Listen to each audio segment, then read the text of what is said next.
নমস্কাৰ ভিউৱাৰসকল, জনপ্ৰিয় অস্তিত্ব ধাৰাবাহিকখনৰ আজি খণ্ডটো চাবলৈ খুবেই ভাল লগা হ'ব। কিয়নো ভিউৱাৰসকল, আজি খণ্ডটোত দেখিবলৈ পাব শিক্ষা অফিচলৈ যোৱাৰ পাছত তন্ময়ৰ ওচৰলৈ মাক আহিব আৰু তন্ময় অফিচলৈ নগৈ শুই থকাৰ কাৰণে মাকে তন্ময়ক গালি দিয়া দেখিবলৈ পাব। আৰু ওচৰতে মদৰ বটলটো দেখি মাকৰ বহুত বেছি খং উঠিব আৰু তন্ময়ে মাকক বেয়াকৈ কোৱা দেখিবলৈ পাব। এতিয়া বাৰু মাকে তন্ময়ক কি ক'ব জানিব পাৰিব আজি খণ্ডটো।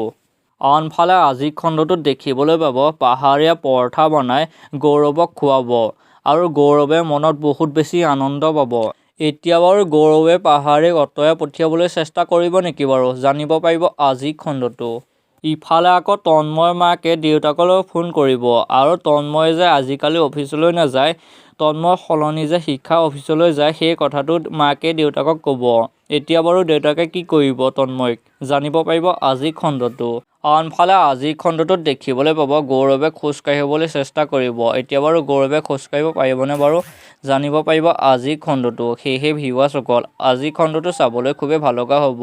কোনে কোনে অস্তিত্ব ধাৰাবাহিকখনৰ আজি খণ্ডটো চাবলৈ অপেক্ষা কৰি আছে তলত কমেণ্ট বক্সত জনাবলৈ নাপাহৰিব। আৰু মোৰ চেনেলটো ছাবস্ক্ৰাইব কৰা নাই ছাবস্ক্ৰাইব কৰি ল'ব। ধন্যবাদ।